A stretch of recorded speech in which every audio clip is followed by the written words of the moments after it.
Think for a moment about the concept of the flamethrower. Okay? The flamethrower, because we have them. Well, we don't have them, the Army has them. That's right. We don't have any flamethrowers. I'd say we're fucked if we have to go up against the Army, wouldn't you?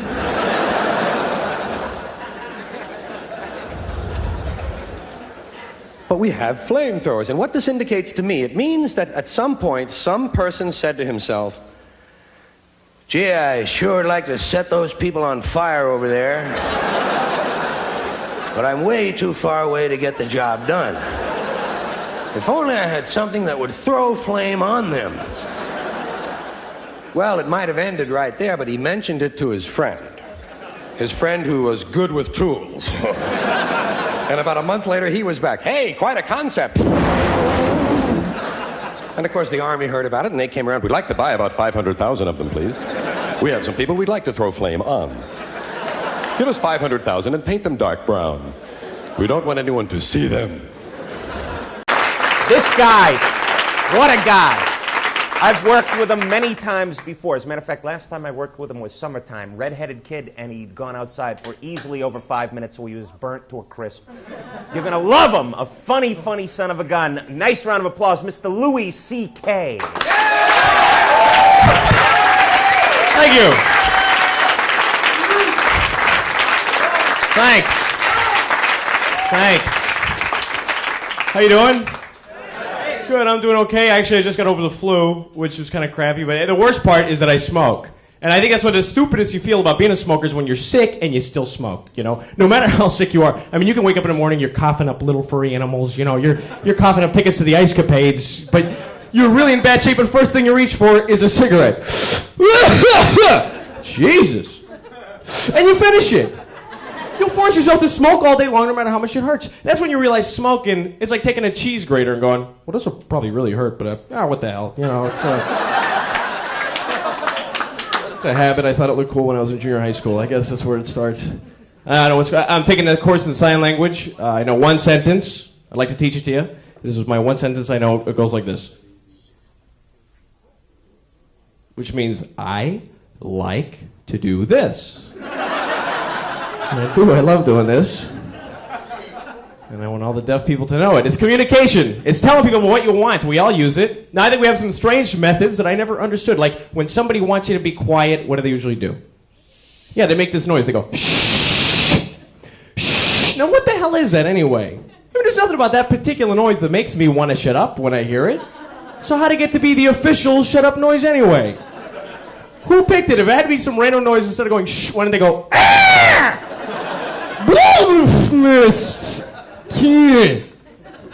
That would make me shut up. It's like, what the hell is your, you know. We all use these rules. Like when you hitchhike, you're supposed to do this. Now, why does this mean give me a ride? What if you go to some other country where this means like pull over and beat the crap out of me or something, you know? So anyway, I did. Now I do this too. Like the other day, I went to buy a hairbrush, right, at a little pharmacy store, and it's the stupidest thing. I go up to the girl at the counter because I didn't know what aisle to be in, and I said, "Excuse me, could you tell me where I could find a hairbrush?" And then I'm like, "Lou, what the hell is this?" I mean, this girl's probably putting herself through college by working at this place, and here I'm going, "Hairbrush, hairbrush," you know, like she's gonna go, "Oh."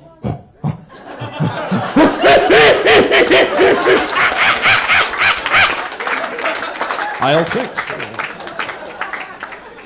So I got the hairbrush, I brought it up to the guy at the counter. I had my cash in my hand, like in the guy's face. And he says, "How would you like to pay for that, sir?" I'm like, "Oh, actually, you know, I'd like to pay for it like this."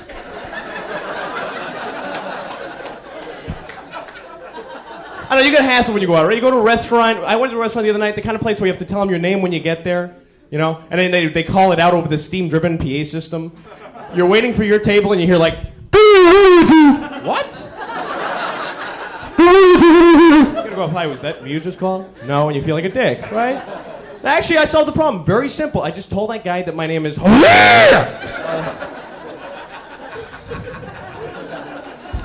little tip I picked up. I was talking to my grandfather the other night. He's a very proud man. He brags a lot, you know, but he's got a lot to be proud of, I think. You know, my grandfather was the first guy in history ever to say, "Hey, big guy, this is me you're talking to, remember?" He was the first guy. He's also the first guy to drive through Sandwich, Mass. and go, "Sandwich, I'm hungry." He's also the first guy to be at a birthday party when they cut the first piece out of the cake. He goes, with the rest of it, "Here's my slice." So he's basically a douchebag, but I love him. So, anyway, I hear something that happened to me that really annoyed me. I went to a McDonald's one night. It was 2 o'clock in the morning, and the place was closed, but their drive-thru was still open. Now, I didn't have my car on me, but I figured, what's the difference? You know, I just went up there, knocked on the window, scared the hell out of the guy because I didn't talk to the sign first, you know. He opens the window right away. He's copping an attitude. He's like, "What the hell do you want?" "A cheeseburger." "No, you can't have a cheeseburger." "Why not?" "Because you don't have a car." When did we vote on this? What are you talking about? How much could you carry anyway? You make $3.35 an hour, for Christ's sakes. What's with the loyalty to McDonald's? I mean, here it is, 2 o'clock in the morning, and I'm stuck hitchhiking through this drive-thru, you know. Some guy pulled over and beat the crap out of me. Anyway, so it's been a good... here's another thing that... you know, sometimes when people are trying to be nice, they actually end up being kind of annoying. You know what I'm talking about? Like when you have something wrong with your car, like my muffler's dragging by a coat hanger. I'm aware of this because for 5 days it's been going... But there's always somebody on the side of the road who's got to go, "Your muffler's dragging." Thanks, thank you. "Your muffler's dragging." Yeah.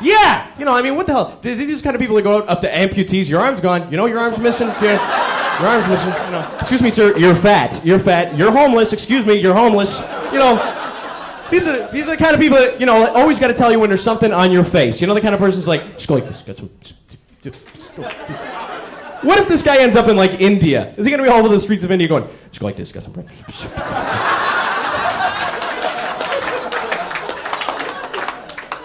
Anyway, this is well, I'll leave on this because this is really pissing me off. What happened the other night? This is the kind of thing that happens to me in public. I go into this dance club, beautiful place, beautiful women everywhere. I go over to the jukebox, right? Because that's the horny, lonely, desperate guy thing to do. So I'm standing next to this jukebox. Right when I'm standing next to it, about to pick a song, it randomly plays something by Barry Manilow.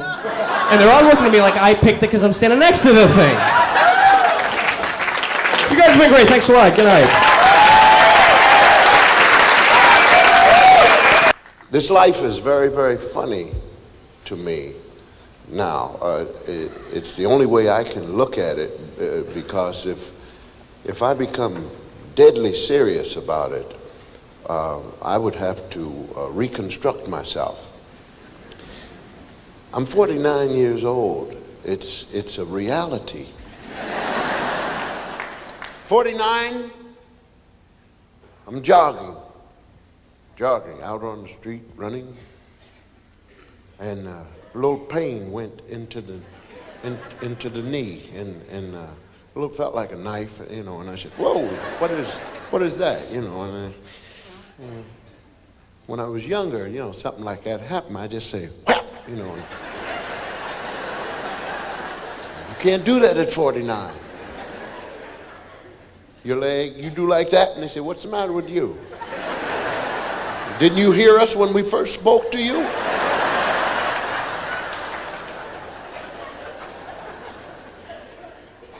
Make it deeper. And I'm angry with it now, because this is the body, and I was an athlete, and I know if something like that hurts, you just take it and kick it out even harder. Yeah, whap, and then it went down here. Went down to the ankle, and the ankle turned over, and then it came up to the hip, and I had it in the hip, and then the knee, and then the ankle, and the whole leg was like this.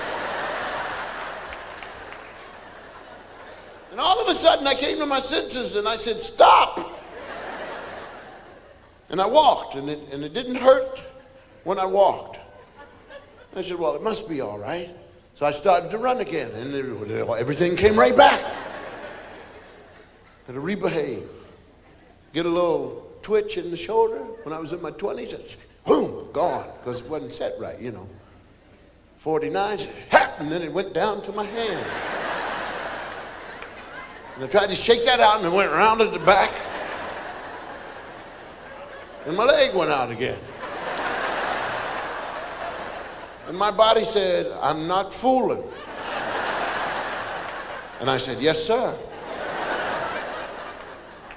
Get a little thing underneath here when I'm running? "Stop." "Yes, sir." "What do you want to do?" "Sit down." "Where?" "Right here." "That's fine." Can't do that. You got to rebehave. Making noises now. Noises my father used to make.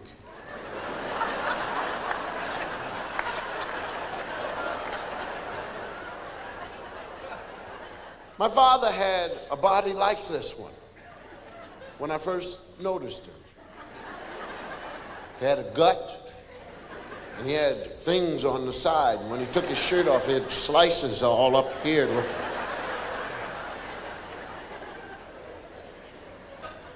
And he'd put on a shirt, and the shirt went all the way down and covered up his belt. And he'd sit in a position like this, and it would come down, and all of it was smooth. The whole shirt smoothed out, all.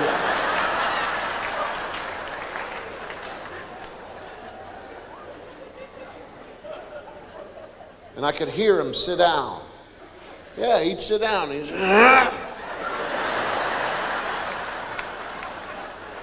and he'd get up and made even more noise.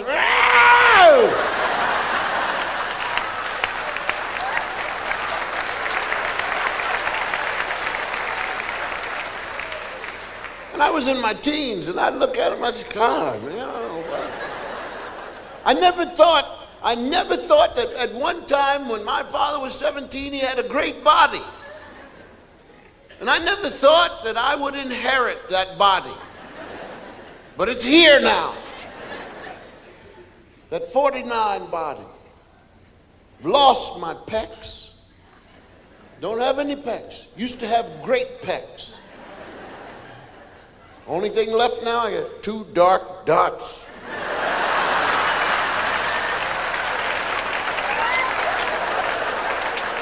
But certainly not anything there that'll help to lift. Louis Anderson. Thank you. I can't stay long. I'm in between meals, so bear with me.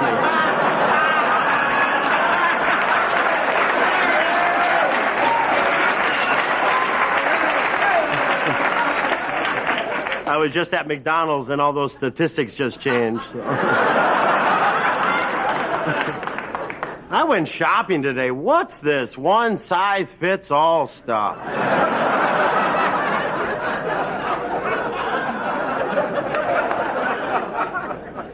Being in California, being fat, and try to get into this California life. Went to the beach the other day. Every time I'd lay down, people would push me back into the water.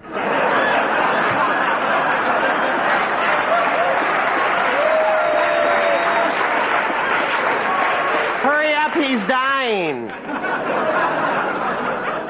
And the bums down at the beach, always coming up to you, those guys. Hey, buddy, could you help me out with a sandwich?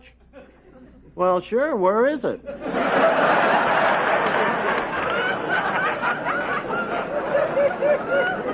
Of course, what brought me to California was the Olympics. I tried every event for the Olympics. Tried that pole vault. I drove that sucker right into the ground. I did a good thing, though. I straightened out those uneven parallel bars.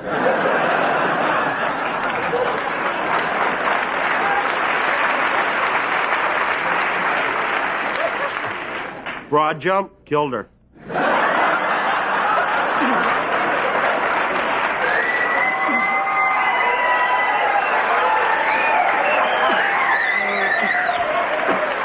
Oh, sorry, I'm sweating, but if I don't, I'll explode.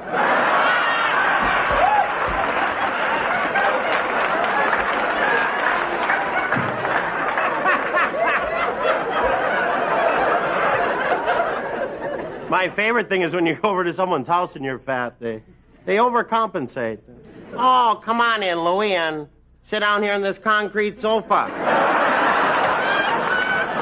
Or the reinforced steel lawn furniture. Do what I do, head right for that wicker.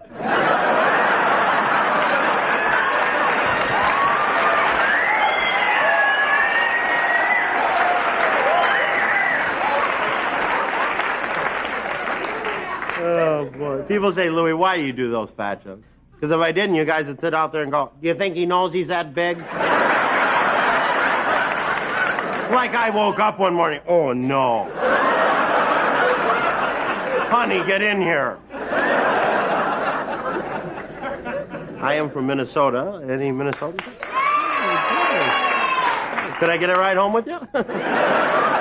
Oh, where would we put them? I love Minnesota. We go back every year. It's a great outdoor state. Do a lot of camping. Of course, when I go camping, the bears put their food up in the trees.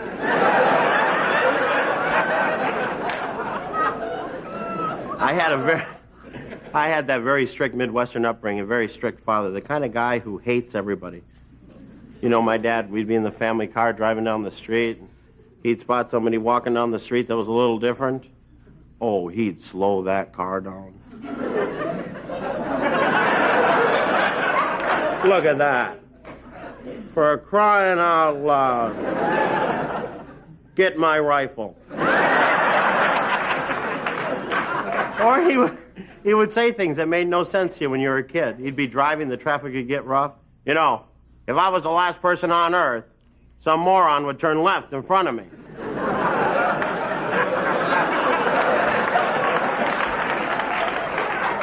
And when he'd say that, too, if I was the last person, you'd always turn to your brother and go, wish he was, don't you? My dad, I heard that, damn it. You kids want to walk home from here? Well, yeah, it's only a block. Don't get smart with me, or I'll drive you 10 damn miles and drop you off. That's how far I had to walk to school every damn day. And my brother would chime in, and you didn't have any shoes either, did you, Dad? I don't want you to get the wrong impression of my father. He never hit us. Carried a gun. Well, he never shot it. He just go. Very effective, I'll tell you. I loved hassling my parents. I had a younger brother, of course. That's the easiest way. Because you don't have to hit them or anything. You just get up in the morning, you go down to breakfast. You look across the table. You do this. You do that, you'll hear this every time. Mom, Louie's looking at me again. And you love that because you go, oh, is it against the law to look at people? Look at Mom, does this bother you?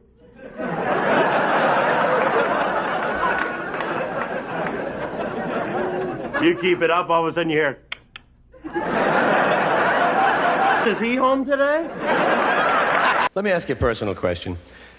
Have you ever been making out with someone and one of you has a snot that's whistling?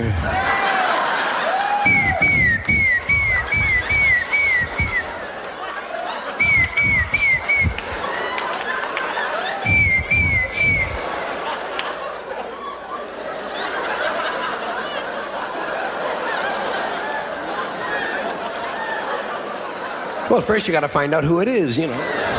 Then you got to figure out which side it's on. Talk about little embarrassments. Did you ever go into the doctor's office waiting room, and you sit down and it turns out to be one of those cushions that sounds like you farted? Don't you stand up right away and then do it 3 times in a row so they'll all know it wasn't you? Hey, not me. Huh? Cushion sounds like a fart. Hey, no smell, just a cushion, see? Hey, let's not tell the next guy who comes in.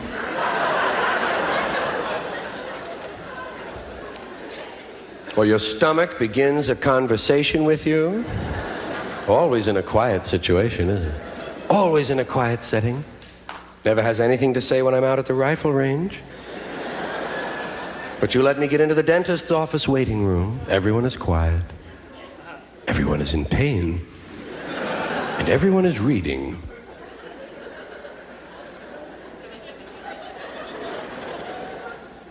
And I'm looking through a copy of Molar World myself. And my stomach thinks it's showtime. And starts in with little things like,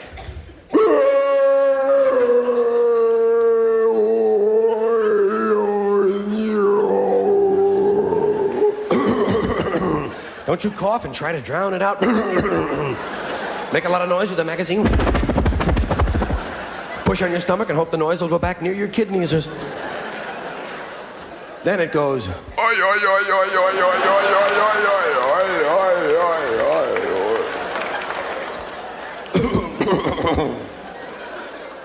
Then it starts in with complete sentences.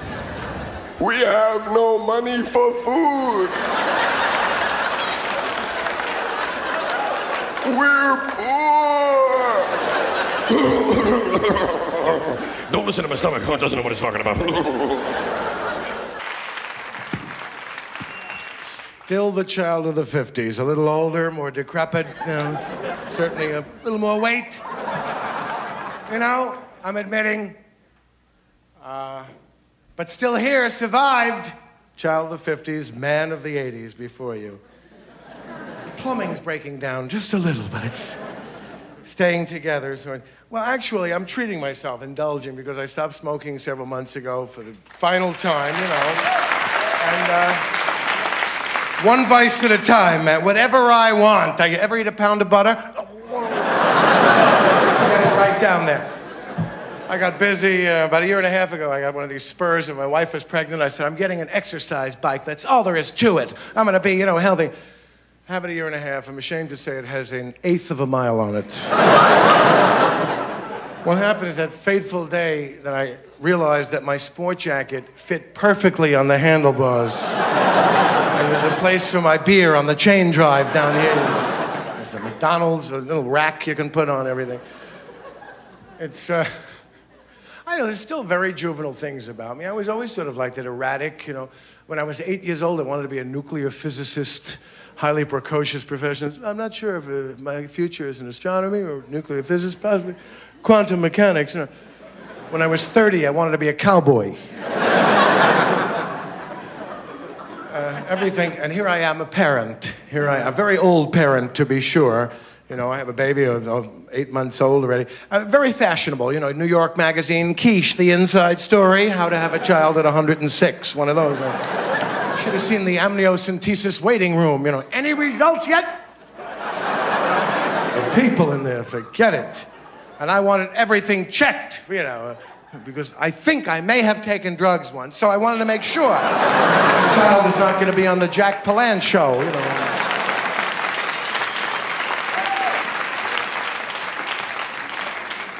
Believe it or not, I could. I remember they painted my house. Did I breathe in fumes? I thought of everything. But medical science can get you a very nice, healthy baby when you're old like I am. Cannot guarantee, however, when he's 8 years old, wants to play baseball, you won't be wheeling after him in an oxygen tent, Throw that ball, Dad!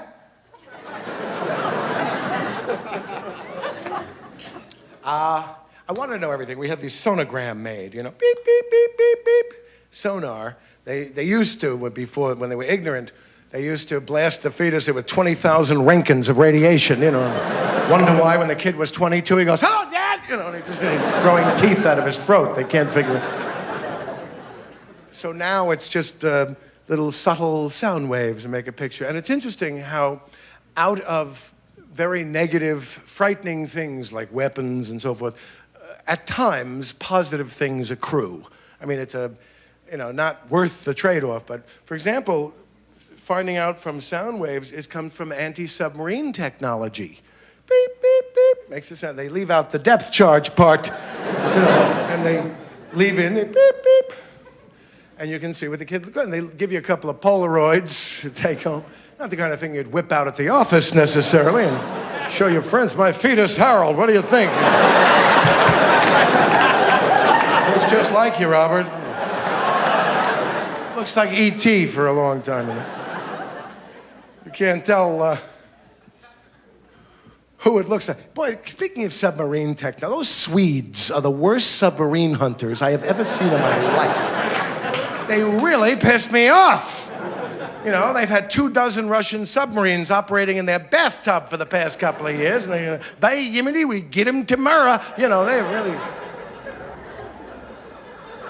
Damn it, they're so neutral, I think they don't want to find them,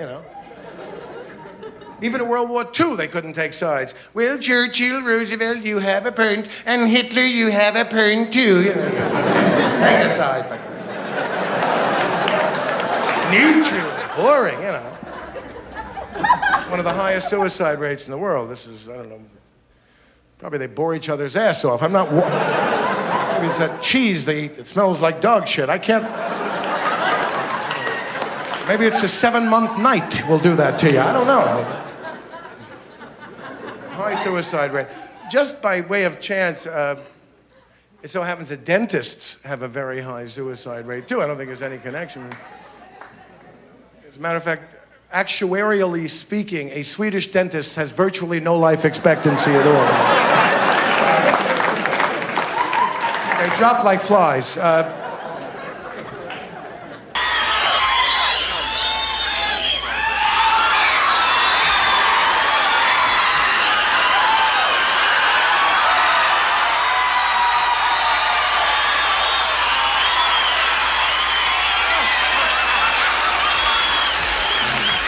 Oh, they have these things here. Good. Okay, let's not waste any more time.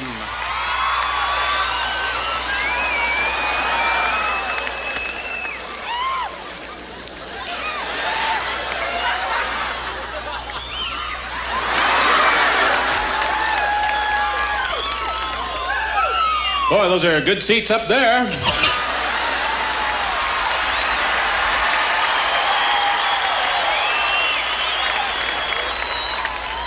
The show has started!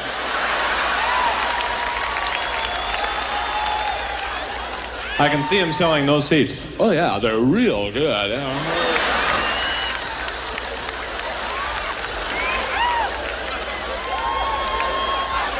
Our ticket would take us $9.75 during the week. That's not bad, really, to see a big show like this. Well, with all the props and everything.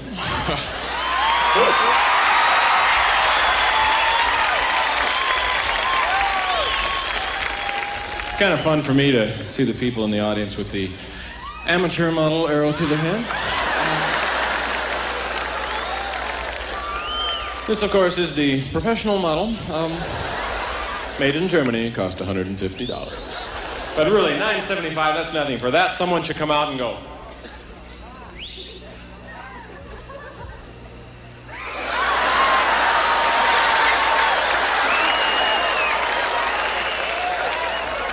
okay, one more time for the photographers.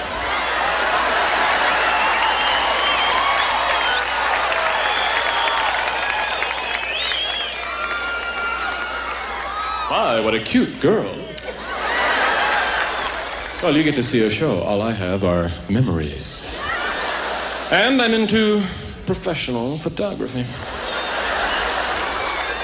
I paid $900 for this. That too much? So these cameras are great because an idiot. Oh no, I broke my camera. Oh no. Oh well, here we go. Okay, good. Have a new record coming out in about 3 weeks. And oh boy. The only reason I mention it, I will be on TV, some shows to promote it if you want to watch. I don't think it this year, Bowling for Shit.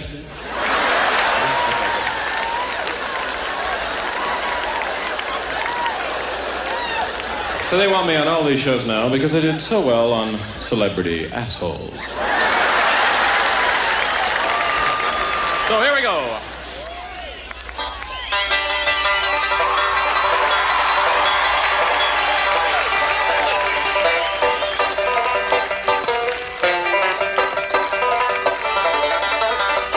I'm a Remlin guy.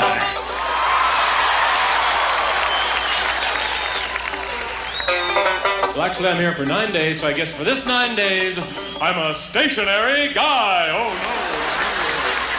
Oh, I'm stationary, a stationary guy. Oh, yeah. Stationary out here in Los Angeles. One of my favorite towns. I studied a lot about Los Angeles, and it's great to be here in the capital of California. L-O-S-A-N-G-L-O-I-S. Okay, everybody. Oh, Los Angeles. Are you people uptight or something? Can't sing along? Okay, this half of the room. Good, we've got it now. Okay, now, that guy. Good. All right, in Chinese now.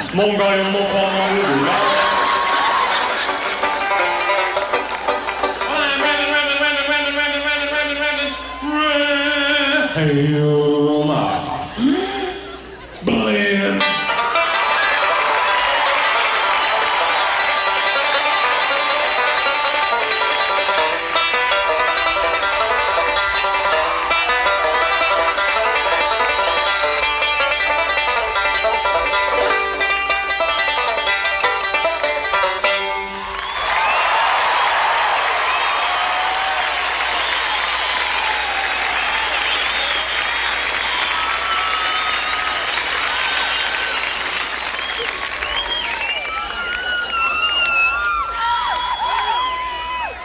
This on the whole time?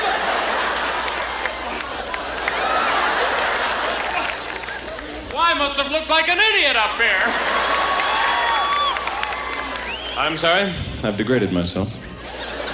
And I will never ever wear something like this again.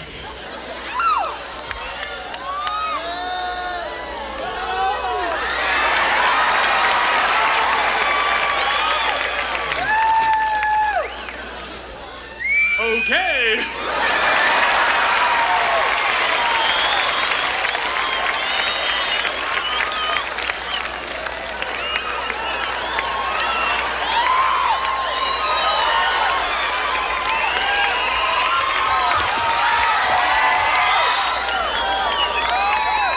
Sorry, I just lost my mind just for a minute. But that's okay for me.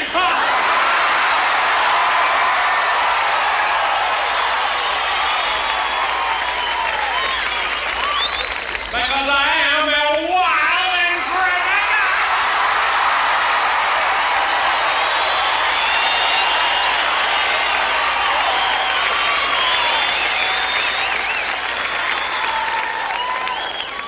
That kind of guy who might like to do anything at any time. Like, oh, I might like to drink champagne at 3 a.m. Or maybe even wear 2 socks on the 1 foot.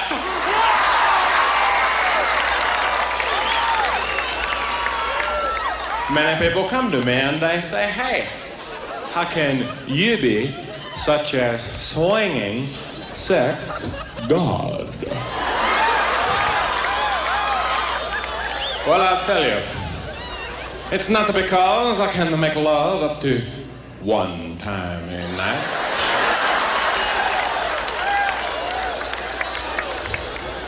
It's not because I say the things a woman wants to hear, like, are you through yet?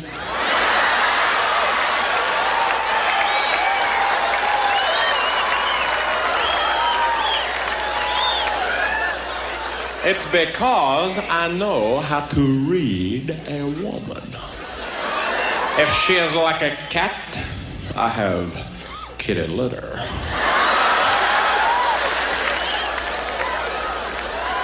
If she is like a dog, we do it on the paper. Oh,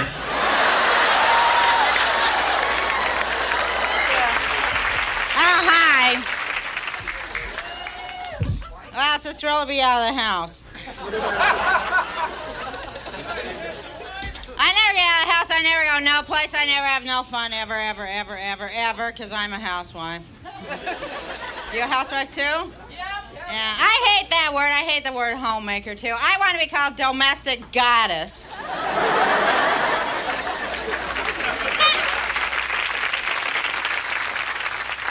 So do I seem bitchy to you at all? I feel bitchy, I'll tell you that. This was an awful morning. Like, I get up this morning, I put my maxi pad on, adhesive side up.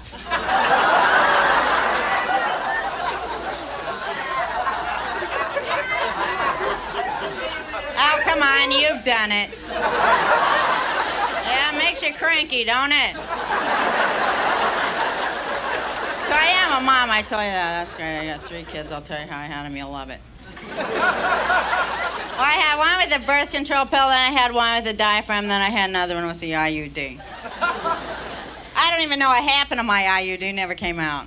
But I have my suspicions because that kid picks up HBO.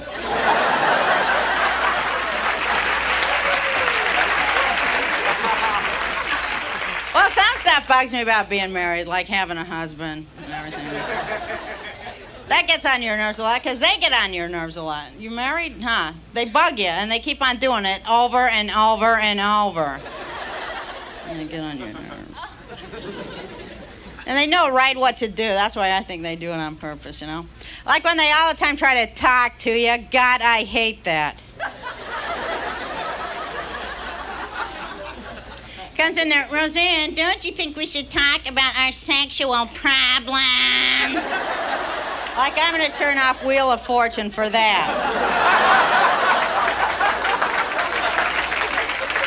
Yeah, put it on a gift certificate. All right. We have sexual problems. You won't even believe this when I tell you you'll die. You'll die when I tell you this. Comes in there, Roseanne, why don't you ever try to be more aggressive in bed? I'm sure. Why don't you try to be more aggressive in bed? So I thought about it and all like that, you know. Then the other night we're laying there and he reached for me, so I said, no!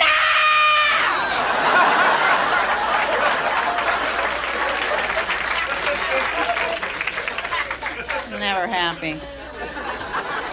Says, God, Roseanne, I cannot even remember the last time we had sex.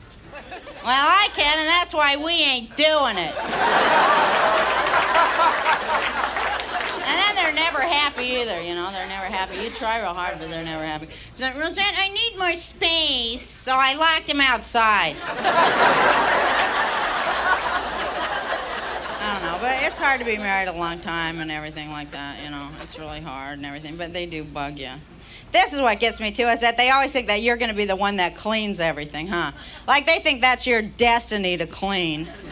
And I guess their destinies have a couch surgically implanted on their behind.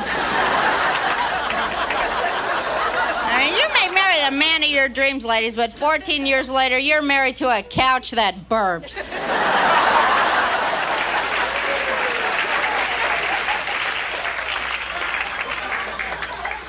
So anyways, you guys are a real fun crowd. Hey, Rodney, come back up here. Come here.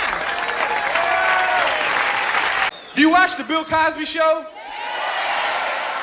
I do too. I love Bill Cosby Show. I've been a big fan of Bill Cosby all my life. Never met the man before, but he called me up about a year ago and chastised me on the phone for being too dirty on stage. And it was real weird because I had never met him, and he just thought he should call me up because he was Bill and tell me that he did about what comedy is all about. And I sat and listened to this man chastise me. And when Bill Cosby chastises you, you forget you grown. You feel like one of the Cosby kids and shit. And I ran in the house all excited to talk to Bill and picked up the telephone, and Bill got raw on me. I was like, hello, Mr. Cosby? And you hear, I would like to talk to you about some of the things that you do in your show.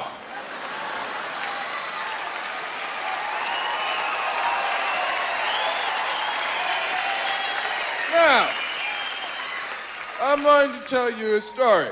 He always tells you stories. I would like to tell you a story. I have 5 children. 1, 2, 3, 4, 5 children. I live in Massachusetts with my wife, Camille, and my 5 children. Now, of the 5 children that we have, there are 4 girls and a boy. The boy's name is Innes. He loves everything you do. Comes home from school the other day with a big smile on his face, and my son looks just like me. He walks through the door looking at me with this big smile, and I cannot resist because it's such a beautiful smile. And he walks up and I say, what are you smiling about? Aww. And the child says to me, I'm smiling because I need money to go see the Eddie Murphy show. Please give me money for a ticket. Now, if the child is smiling this way because he needs money for a ticket, I have to give him money for a ticket.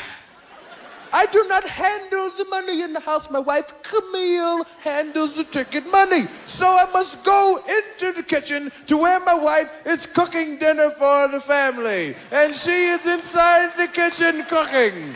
And she's got a bowl, and she's cooking up the food, man. She's cooking it up. And the child walks in the room with the smile. He says, Mother, please, money. She gives him the money. He runs off to see your show.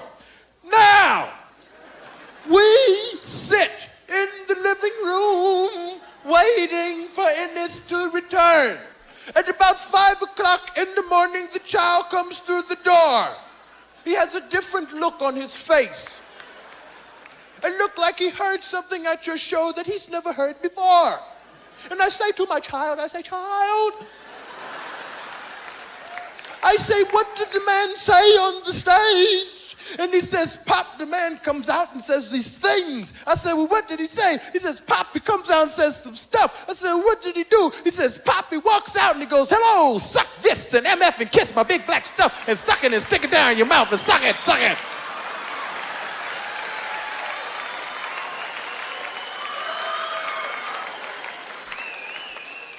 You cannot say filth, flarn, filth in front of people. And I said, I never said no filth, flarn, filth. He says, you know what I'm talking about. I can't use the type of language that you use, but you know what I mean when I say filth, flarn, filth. And I said, I never said no filth, flarn, filth, and I don't know what you're talking about. I'm offended that you called. Fuck you. And that's when Bill got pissed and said, that's what I'm talking about. You cannot say fuck in front of people. And I got mad. Because he thought that was my whole act. Like I just walked out on the stage and cursed and left. And I managed to stick in some jokes between the curses. You couldn't give no curse show or walk out and say, hey, felt forum, motherfucker, dick, pussy, snot, and shit. Good night. Good night. Suck my dick. Bye-bye. I was pissed off. I was so mad. I called Richard Pryor's house up and said, yo, Richard, Bill Cosby just called me up and told me I was too dirty. And Richard said, the next time motherfucker call, tell him I said, suck my dick.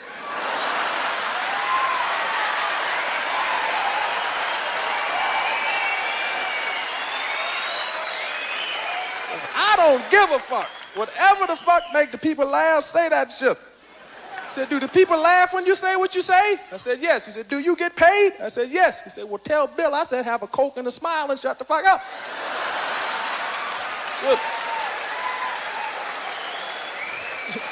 The Jell-O pudding eating motherfucker. Everybody's got to have a little place for their stuff. That's all life is about. That's the meaning of life. Trying to find a place to keep your stuff. That's all your house is. Think of it. That's all your house is. It's a place to keep your stuff. If you didn't have so much goddamn stuff, you wouldn't need a house. You could just walk around all the time.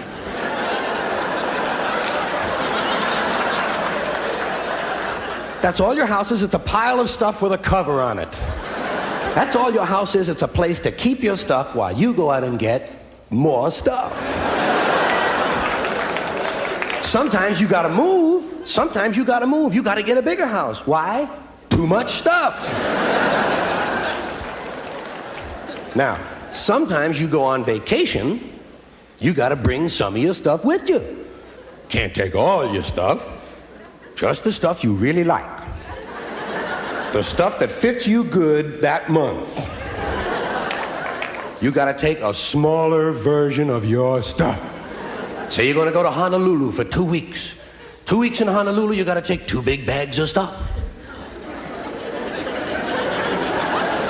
You get to Honolulu, you fly halfway across an ocean. You get to Honolulu, get in a hotel room, and you put away your stuff. That's the first thing you do in a hotel room is put away your stuff. I'll put some stuff here, I'll put some stuff there. You put your stuff over there, I'll put my stuff over here. Here's another place, you put some stuff here. Here's another place over here. Hey, we got more places than we got stuff. We're gonna have to buy more stuff. But you put your stuff away and you know that you're a long way from home and you don't quite feel 100% at home, but you know that you must be okay because you do have some of your stuff with you. And you begin to relax, you know, feel okay. That's when your friend from Maui calls up, says, hey, why don't you come over to Maui for the weekend, spend a couple of nights over here. Say, oh, shit. Now what do I bring? Can't bring all this stuff. Right, you've got to bring an even smaller version of your stuff. Just enough stuff for a weekend on Maui. And you go over to Maui and you really spread out. Now you've got shit all over the world. You got stuff in the mainland, stuff in Honolulu, you got stuff with you. Supply lines are getting longer and harder to maintain. But you get over there to Maui and they give you a little place to sleep, you know. Little windowsill, and you put your stuff, because you don't have much stuff now, on the windowsill. You put your favorite stuff. Your jumbo-sized Visine, your trim nail clippers, your Odor Eater's 45-day guarantee, and your Afrin 12-hour decongestant nasal spray. And you begin to relax, you know. That's when your friend says, hey, I think tonight we'll go over the other side of the island, visit my friend, maybe stay over. Oh, shit. No! What do you bring? Well, now you just bring the things you know you're gonna need. Money, keys, comb, wallet, lighter, hanky, pen, cigarettes, contraceptives, Vaseline, whips, chains, whistles, dildos, and a book. Maybe a little dental floss, depending on who's on the other side of the aisle. Nice to be here. Nice to be home.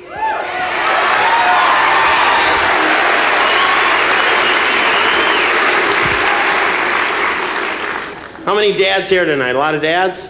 Applaud if you're a dad. Yeah. My dad was the kind of guy who didn't like people. We'd be in the family car driving down the street, and my dad would spot somebody walking down the street that was a little different. Oh, he'd slow that car down.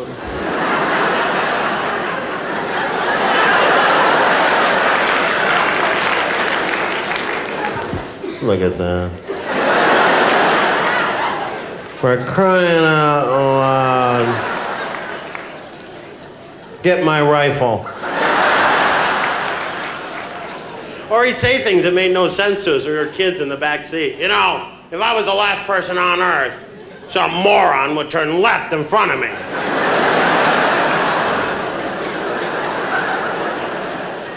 What? And whenever he'd say that too, if I was the last person on earth, you'd always turn to your brother and go, wish he was, don't you? And my dad, I heard that. You kids want to walk home from here? Well, yeah, we're in the garage. Don't get smart with me. That was my favorite. Don't get smart with me. Weren't you always tempted to go, huh?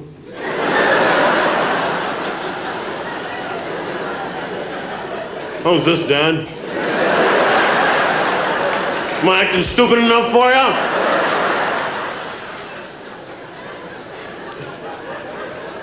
And then they would threaten you.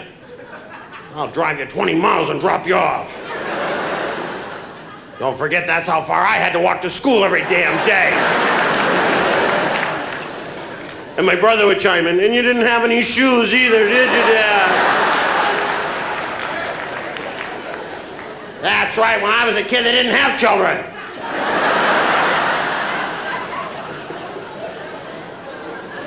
What are we gonna say to our kids, huh? I didn't get cable till I was 12.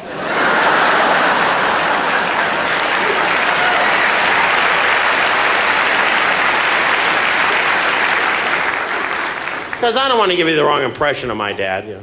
He never hit us. Carried a gun. Well, he never shot us. He just... Very effective, I'll tell you. I loved Halfley, my parents. I had a younger brother, Tommy. You know what I mean if you have a younger brother or sister, because you don't have to hit them. You just get up in the morning, go down to breakfast, look across the table, do this.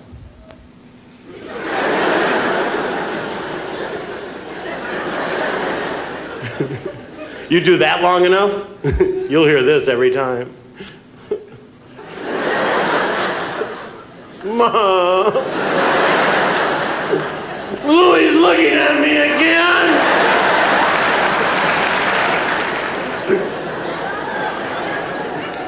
And you love it. You go, oh, is it against the law to look at people? Look at Mom, does this bother you?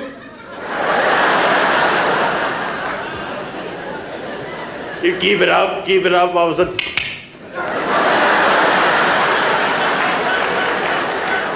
Jesus, he home today?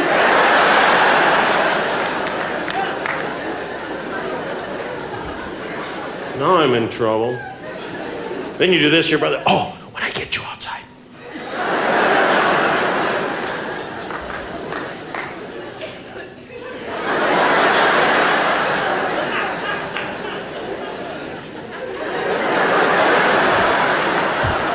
Now my brother, he's the last kid in the family. He gets mad, he's got to find people in the street. Hey, buddy!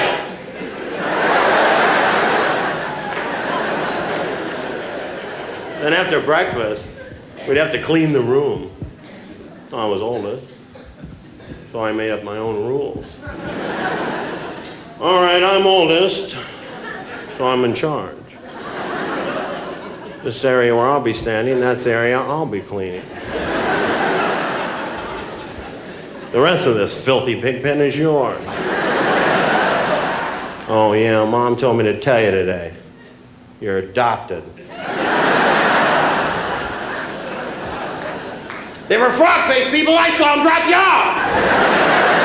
That eyes that bugged out your ear. They told me when you turn 13, your eyes are going to pop out of your head.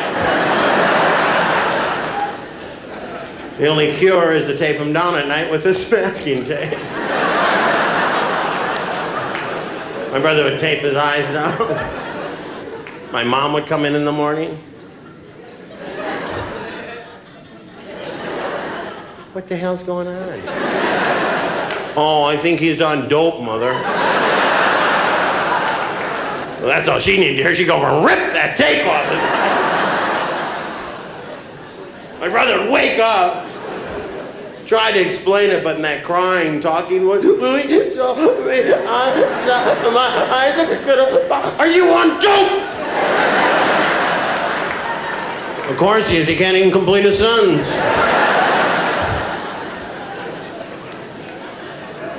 I was mean to my brother. Tommy. Poor Tommy. Any Tommies out there?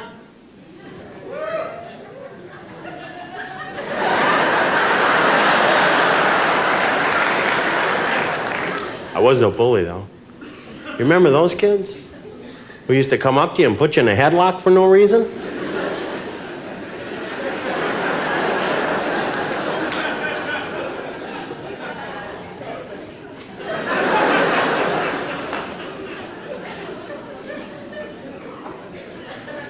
Got you in a headlock. What are you gonna do? Well, nothing. Well, all right then. These guys are grown up now. They come up to you. Want me to lift your car? Not really. Well, all right then. Tough guys, because we're all wimps on the inside. You're home alone, you hear a noise. You're with somebody, you're a whole other person. All right, who the hell's out there?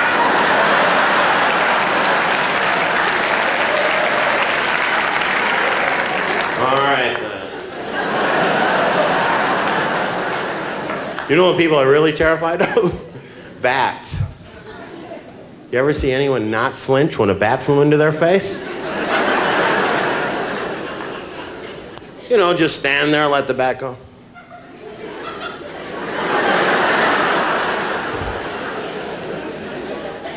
Oh, that bat comes here. Did you see that thing? 6-foot wingspan on that bat. Doberman on its back. Because we're all afraid of the same thing. That bat getting caught in our hair, flapping on our forehead.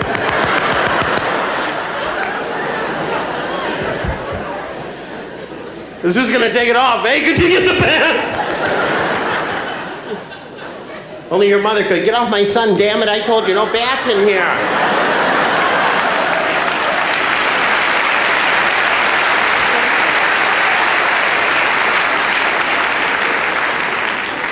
I know he screws up my hair. Everybody always hates that. Oh, how does my hair look? Does it look all right now? Yeah, like you guys would tell me. Looks good. Big gulp. My mom was tough. Everybody's mom is tough, basically. You never ran home and got your dad. You always got your mom. You could have 100 kids after you with rifles. You get your mom, they find out, get out of here, he's getting his mom! She killed that man yesterday!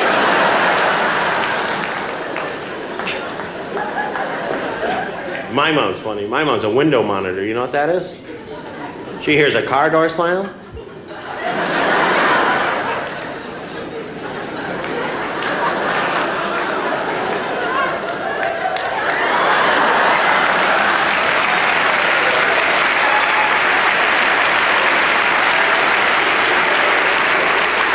The Johnsons are home. Oh, they're rich, you know. Oh, there's that Henderson clan. They're real poor. They're all on dope. You ask your mom, too, you go, how do you know that stuff? She gives you that look like she's got inside information.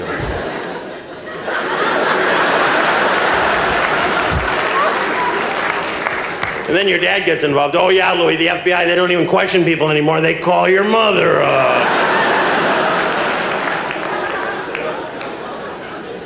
Have a nice Thanksgiving? It's my favorite holiday.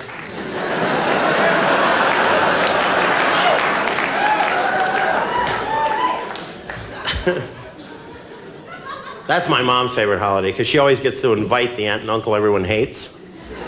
And you know this by what your dad says when he walks out of the bedroom and sees them. Oh, boy. I'll be in the garage. Well, they never bring anything except that tub of lime green Jell-O with the carrot shredded in the top. What, your aquarium freeze up?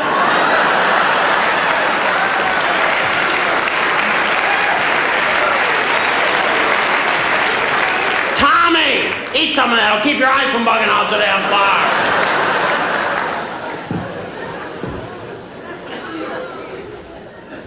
Your brother ever in your chair at the meal? Everybody has their chair. Your brother gets in yours? I don't care how old you are.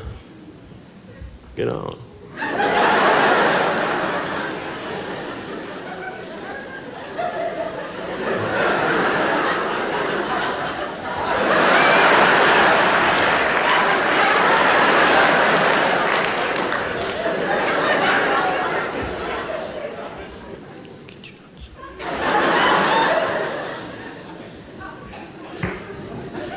My mom always makes too much food, like one item especially, 700 or 800 pounds of sweet potatoes. So she's got to push it during the meal. Did you get some sweet potatoes? They're sweet potatoes.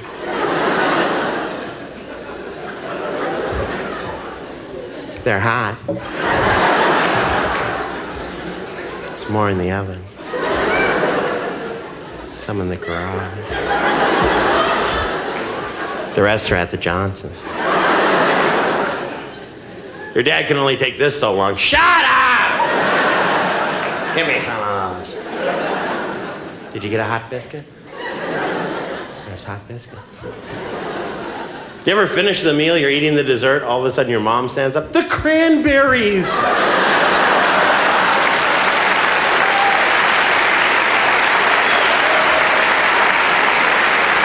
Get them! They're on the bottom shelf. You know you're getting older when the first thing you do after you're done eating is look for a place to lay down. I got the couch! I got the couch! Take it, Dad.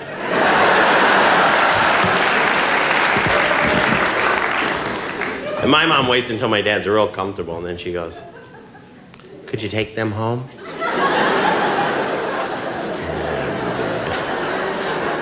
Louie, come with me so I don't hurt him. He's mean to him, too. He asks him those horrible questions. Your son get out of prison yet?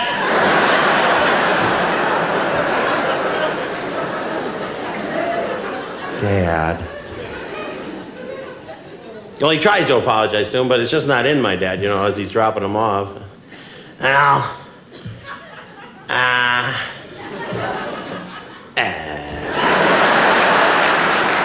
Throw that Jell-O out on the lawn, too. It's a good thing my mom doesn't drive him home. No, she's the worst driver. She drives in that imaginary lane.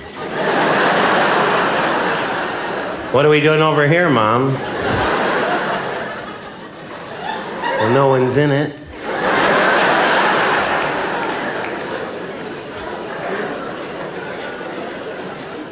You're a horrible driver, you know that? I've never had an accident. They've caused a lot of them, though. She's always got that Tupperware lunch wherever she goes. She's always adjusting the rearview mirror. And occasionally she does an interesting thing. She restarts the car.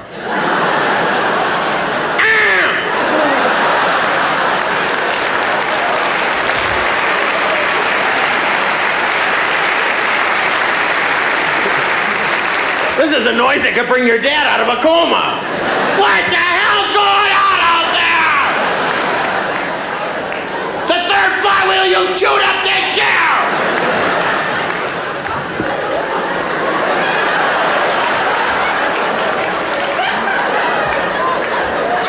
What'd he say?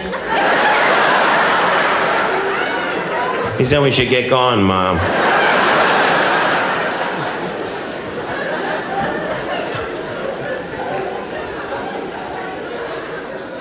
Your mom ever do this? Point out things that make no sense to you?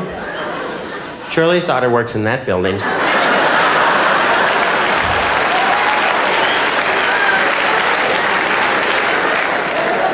Who's Shirley, Mom? Oh, you met her once. You were 3. It was your birthday. She gave you those little cowboy boots.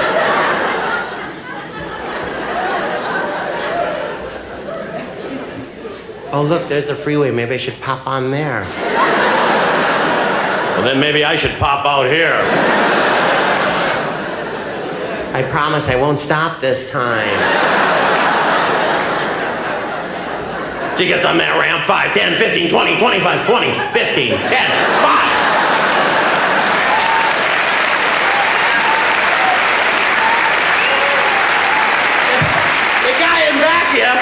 The guy in back here doesn't even look at your mom. Pal, what the hell is the problem?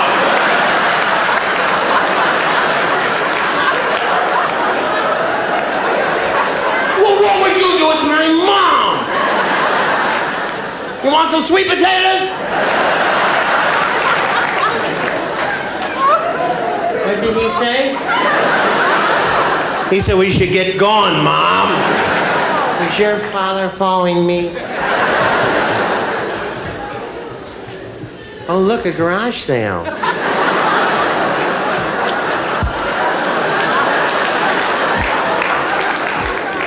I'm not going in. Oh, come on in. You might find a shirt. What, does Raymond Burr live here?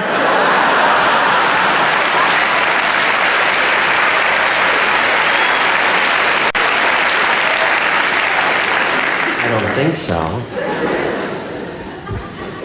So you decide to wait in the car, which is a mistake. But after 5 minutes, you've gone through the glove box. You start looking at your watch. 5 minutes she's been in there. What the hell could she be doing in there for 5 minutes? People are going, are you pulling out? No! What would I be sitting over here for?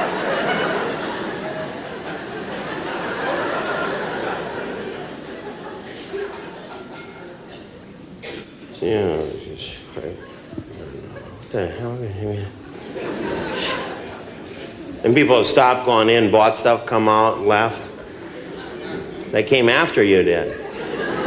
You're asking, have you seen her? Is my mom in there? A nutty looking, real goofy looking. Got a bowl of sweet potatoes with her.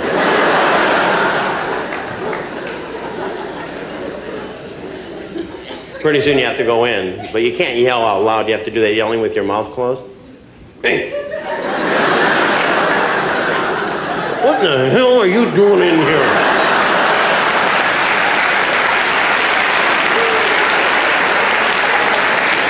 I'm out there for a half hour. People are driving around. You park here. I'm not going anywhere. Well, what could you be possibly doing in here?